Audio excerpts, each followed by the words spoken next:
buenos días mis estimados alumnos. El día de hoy vamos a continuar desarrollando lo referente a la estructura de la escritura pública. Dentro de la estructura platicamos la clase pasada sobre la introducción a la escritura, que se compone de encabezamiento y comparecencia. Y dentro de la comparecencia vamos a desarrollar lo referente a los elementos personales de la escritura pública. ¿Quiénes pueden comparecer ante un notario? ¿Qué roles juega cada persona o cada figura que se presenta ante un notario? Ese es el objeto de la clase del día de hoy. Así que comencemos. Tenemos que comenzar diciendo que hay diferentes personas que pueden figurar o que pueden intervenir en la creación del instrumento público.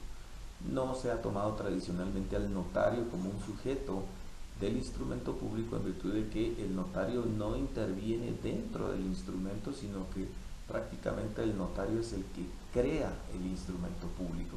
Por tal razón, no figura como uno de los sujetos intervinientes en el mismo. Comencemos diciendo que hay varias clases de sujetos, y vamos a comenzar primero con los otorgantes. ¿Qué podemos entender por un otorgante? En primer lugar, podemos decir que el diccionario de la Real Academia de la Lengua Española afirma que otorgar es consentir, otorgar es condescender o conceder algo que se pide o se pregunta. Por lo común, cuando interviene solemnemente la fe notarial. ¿Qué es lo que se otorga? ¿Qué es lo que se consiente? Esa es la parte importante para poder definir quién es un otorgante. Así que básicamente, traduciéndolo a palabras más sencillas, otorgante es la persona que da algo. En este caso es el consentimiento. La persona que otorga el consentimiento al firmar la escritura o al imprimir en la misma su huella digital. ¿Sí?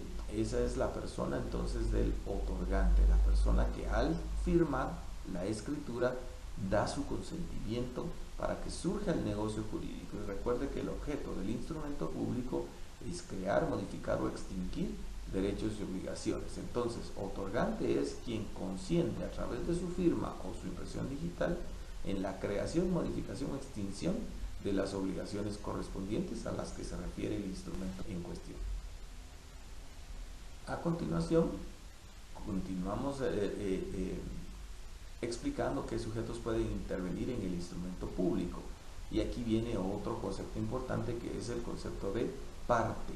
¿Quién puede ser parte en el instrumento público notarial?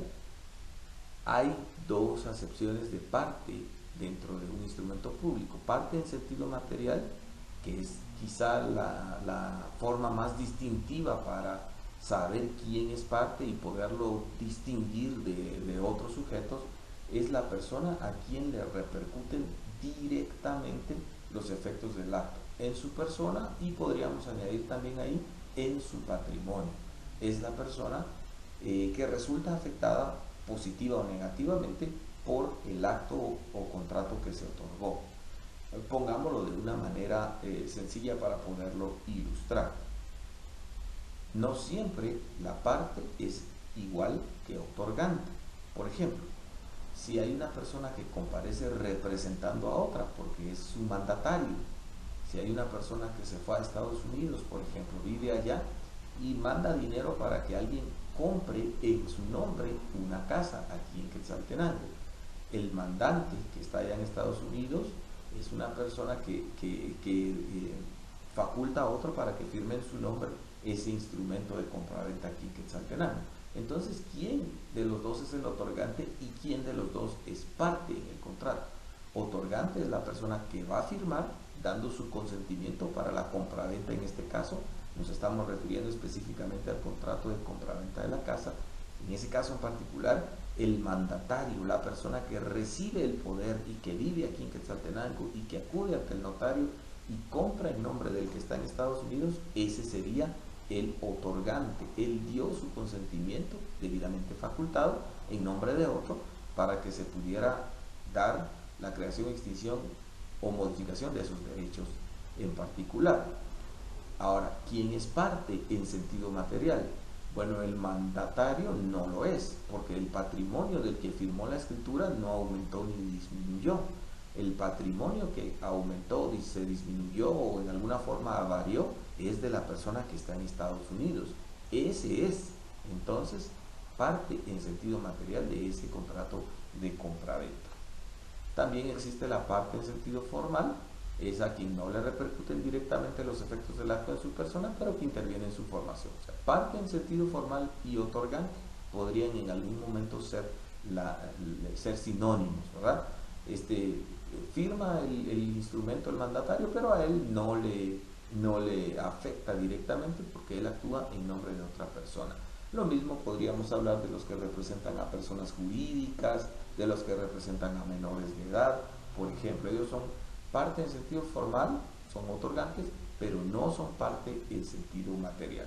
Para no hacernos bolas, no vamos a utilizar parte en sentido formal, sino vamos a referirnos a otorgantes. Y parte lo vamos a dejar para su uso en sentido material, a quien le repercuten directamente los efectos del acto en su persona. Como hemos dicho, entonces, otorgante es la persona que como parte material o formal proporciona su consentimiento en una escritura matriz por medio de su firma o impresión digital. Otorgante, esta palabra otorgante aparece solo en las escrituras públicas, en ningún otro instrumento notarial. No podemos hablar de otorgantes en actas notariales, no podemos hablar de otorgantes en expedientes de jurisdicción voluntaria, en actas de legalización de firmas. Otorgante se utiliza solo para escrituras públicas. Requirente es para actas notariales, signatario es para actas de legalización de firmas. Ahora aparece una tercera palabra aquí que tenemos que aprender a diferenciar, que es el compareciente. Muy bien, el diccionario de la Real Academia de la Lengua Española lo define como persona que comparece ante un juez, un tribunal, un notario o un órgano público. Es la persona que llega, por así decirlo, la persona que se apersona, valga la redundancia, ante un juez, un notario o un órgano público. Según nuestro Código de Notariado, en el artículo 29, numeral quinto, dice que el compareciente no es solo quien figura en el instrumento público, sino quien otorga y a la vez constituye una parte dentro del acto jurídico que corresponda. Veamos el artículo 29, inciso quinto, dice: los instrumentos públicos contendrán, quinto, razón de haber tenido a la vista los documentos fehacientes que acrediten la representación legal de los comparecientes en nombre de otro, describiéndolos e indicando lugar, fecha y funcionario o notario que los autoriza.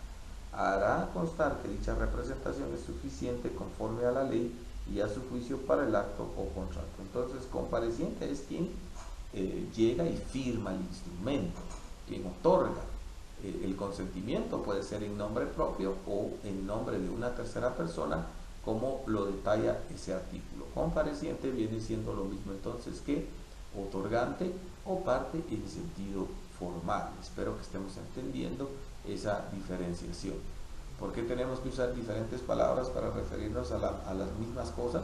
Pues porque el código no mantiene uniformidad en su denominación. El código de notariado utiliza parte, utiliza compareciente, utiliza otorgante, y tenemos que saber a qué se refiere cada una de estas palabras. Bien, no comprende esta acepción a todas las personas que pudieran figurar en un instrumento público. Un testigo, por ejemplo, va a aparecer en un instrumento público, pero no es compareciente porque no está otorgando su consentimiento para ninguna creación o modificación o extinción de derechos y obligaciones. Un intérprete figura dentro del instrumento público, pero sin dar su consentimiento y sin afectar su persona o su patrimonio. Lo mismo con los traductores jurados. Por esa razón es diferente compareciente que cualquier otro sujeto que pudiera figurar en el instrumento público notarial. Los comparecientes son entonces todos los que intervienen en una escritura y han participado en la rogación o han asentido a ella. Bien, ¿quiénes otras personas? Ya vimos entonces quién es un otorgante, ya vimos quién es una parte y quién es un compareciente, pero figuran otros sujetos dentro del instrumento jurídico, del instrumento público, perdón. ¿Quiénes son estos otros sujetos a los que la doctrina les denomina auxiliares del notario o sujetos concurrentes? Bien, todos estos tienen en común la falta de interés directo en el asunto. Ahora, ¿a qué se refiere esta falta de interés? No significa que ellos no quieran llegar o que, como decimos, estén más interesados en otra cosa y no en el negocio jurídico, sino que el interés directo en el asunto se refiere a la afectación directa de su persona o su patrimonio en virtud del otorgamiento del contrato. Estas personas que figuran dentro del instrumento, pero no son parte ni otorgante, el distintivo es que su patrimonio o sus personas no se ven afectadas directamente por el negocio jurídico que se está documentando dentro del instrumento público. Muy bien, son partes en sentido formal, pero no en material. Sí, firmaron el instrumento, pero no se ven afectados por el negocio contenido en el mismo. El Código de Notariado les denomina personas que intervienen en el instrumento, y dentro de estos encontramos dos categorías. Están los intérpretes y están los testigos. A continuación desarrollaremos cada uno de ellos. ¿Quiénes son los intérpretes? Básicamente, el diccionario de la Real Academia de la Lengua Española los define como persona que explica a otras en lengua que entienden lo dicho en otra que les es desconocido. Recordemos que una de las formalidades del instrumento público es que debe ser redactado en español. Así fuera que todas las partes y el notario entendieran un idioma diferente y hablaran y escribieran perfectamente un idioma diferente, pongámonos nuevamente en el caso de una compraventa, el vendedor, el comprador y el notario, todos hablan inglés, no es posible que ese contrato se redacte en inglés, aunque todos lo entiendan. El idioma oficial es el español y entonces el instrumento debe redactarse forzosamente en idioma español. Si hay uno de las personas que comparece que no entiende el idioma español, una de las partes otorgantes que no entiende el idioma español, se hace necesaria la intervención de un intérprete que habla el español perfectamente y que también habla y entiende perfectamente el otro idioma de la persona que desconoce el español. Pongámonos en el caso del inglés. Viene una persona que viene de Estados Unidos, no habla español, pero tiene necesidad de hacer una compraventa o cualquier otro tipo de contrato en Guatemala.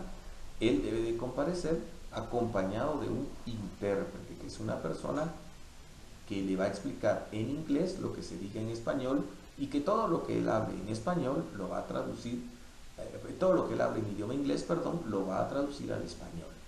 Muy bien, se trata de una traducción libre, por así decirlo. El intérprete no debe presentar, no está obligado a presentar un diploma o alguna acreditación de que él habla el otro idioma. No debe estar acreditado por el Ministerio de Educación ni por ninguna otra persona, porque no se trata de un traductor jurado. Quien proporciona al intérprete no es el notario, sino que es la misma persona que no puede hablar español quien debe proporcionar al intérprete, quien lo debe de traer a su oficina, porque se trata de una persona de la confianza de él. Este intérprete al inicio del instrumento será juramentado por parte del notario, y donde él se compromete a traducir fielmente todo lo que se diga en español al otro idioma y del otro idioma al español, y que está advertido de todas sus responsabilidades penales que incurrirá para el caso contrario. Esa es la diferencia con el traductor jurado, porque el traductor jurado sirve para traducir oficialmente documentos. Generalmente la traducción es escrita, entonces él traduce documentos que vienen escritos en otro idioma de manera oficial al español y viceversa, pero no es esa la función del intérprete en el instrumento. Ok, pasemos a la segunda clase de sujetos auxiliares o auxiliares del notario, que son los testigos. ¿Qué clases de testigos conoce el código? El artículo 62 establece específicamente los requisitos para ser un testigo, pero creo que vale la pena definir quién es un testigo. Un testigo es una persona que percibe directamente algún hecho que es relevante y que luego lo puede transmitir o puede dar fe de que sucedió de esa manera ese hecho correspondiente a través de su declaración. Esa es la persona que es un testigo. No es alguien a quien le contaron algo que pasó. Es alguien que directamente vio o que directamente estuvo presente cuando sucedió el hecho relevante. Ok, el artículo 62 del Código de Notariado establece las cualidades necesarias para poder ser testigo en un instrumento público notarial. No son calidades para ser testigos, en un juicio, porque esa es una clase diferente de testigos. Perdonen, hay un error. El artículo dice, la presentación dice artículo 62, pero el número correcto es 52. Error ahí de la computadora, pero es artículo 52 que dice así: los testigos deben ser civilmente capaces, idóneos y conocidos por el notario. Si el notario no los conoce con anterioridad, deberá cerciorarse de su identidad por los medios legales. ¿Cuáles son esos medios legales? Únicamente el documento personal de identificación en el caso de los nacionales, o el pasaporte en el caso de los extranjeros. Ok, ¿qué significa ser civilmente capaces? Significa que no tienen ningún impedimento, que tienen capacidad de ejercicio plena, que son mayores de edad y que no tienen ningún impedimento mental o volitivo. También significa que no están impedidos en el ejercicio de sus derechos civiles por una sentencia penal. Deben ser idóneos para el acto que se realiza. Idóneo significa ideal, significa que reúne las calidades para el acto que se requiere. Más adelante vamos a ver que hay 3 distintas clases de testigos y el testigo tendría que reunir la capacidad o la cualidad que se necesita para ser una clase de testigo en particular. Y además deben ser conocidos anteriormente por el notario. En algunos casos esto se puede obviar si el testigo se puede identificar correspondientemente en forma documental, pero hay un caso en particular donde el testigo tiene que ser anteriormente conocido por el notario. No lo puede llegar a conocer en el momento del acto o contrato del que se trata. Bien, ¿quiénes no pueden ser testigos? El artículo 53 del mismo cuerpo legal, Código de Notariado, dice lo siguiente: no pueden ser testigos las personas que no sepan leer y escribir, o que no hablen o no entiendan el español, las personas que tengan interés manifiesto en el acto o contrato, los sordos, mudos o ciegos, los parientes del notario y los parientes de los otorgantes, salvo en el caso que firmen a su ruego, cuando no sepan hacerlo y cuando no se trate de testamentos o donaciones por causa de muerte. Lo que busca el código es imparcialidad en el testigo, y que pueda directamente él percibir los hechos que son objeto del contrato. De tal manera que si la persona no puede leer y escribir, o no habla o no entiende en español, él no estaría directamente percibiendo la realidad del contrato, sino que habría que tener otra persona que le lea lo que dice el contrato, o alguien más que le traduzca lo que dice el contrato. Ahí ya hay una intermediación y entonces el testigo ya no percibe directamente la realidad de los hechos. Muy bien, también las personas que tengan interés manifiesto en el acto o contrato no pueden ser testigos.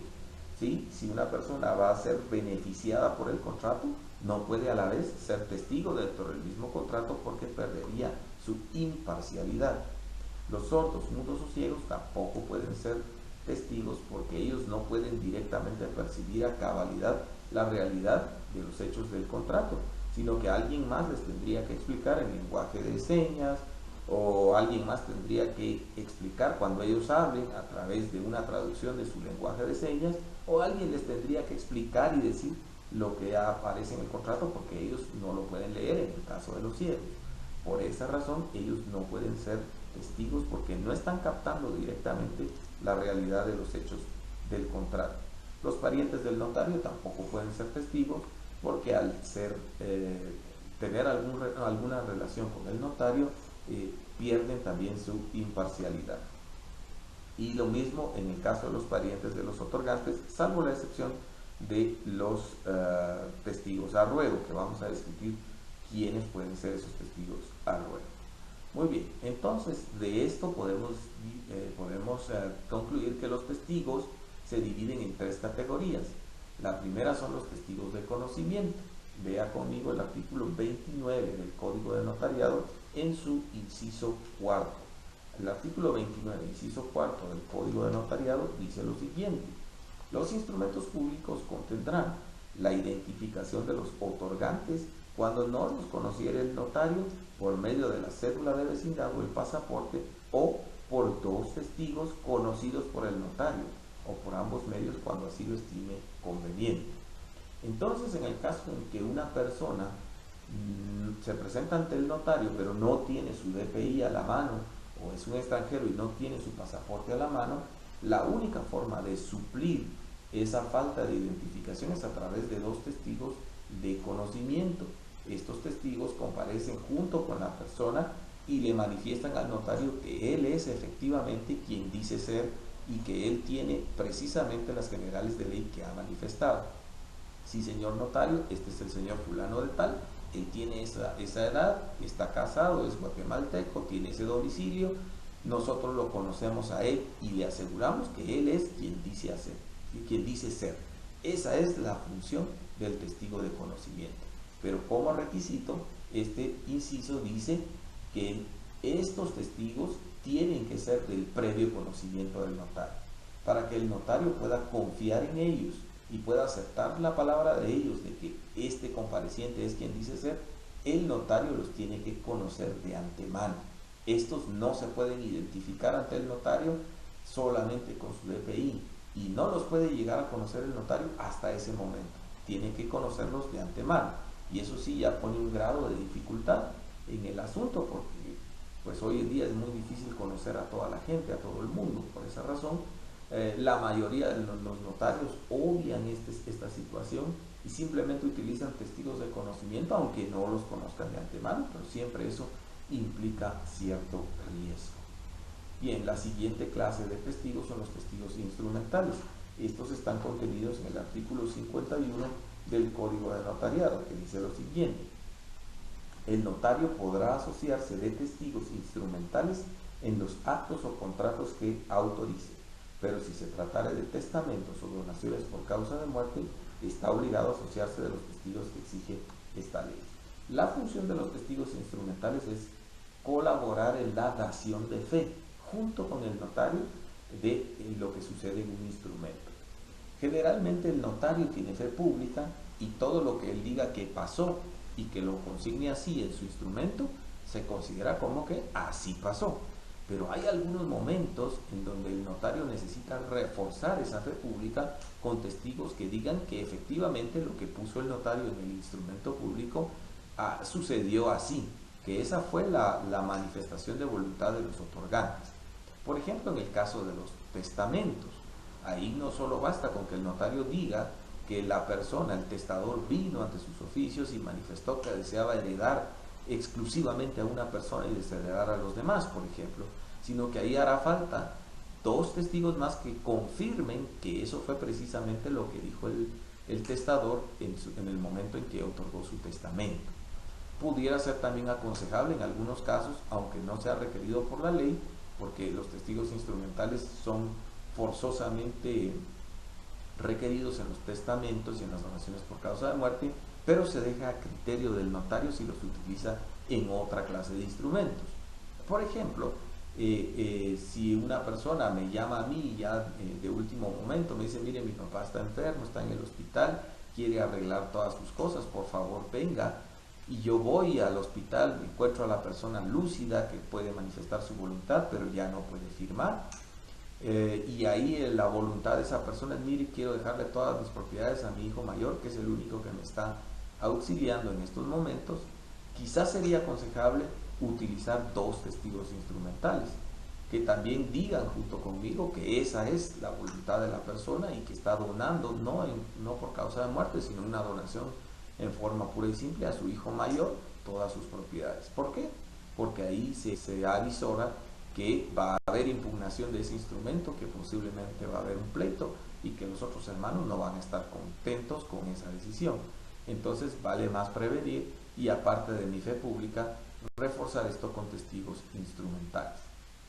Su función es diametralmente diferente a la de los testigos de conocimiento, porque estos colaboran en la identificación de la persona, pero no en la dación de fe del contenido del instrumento.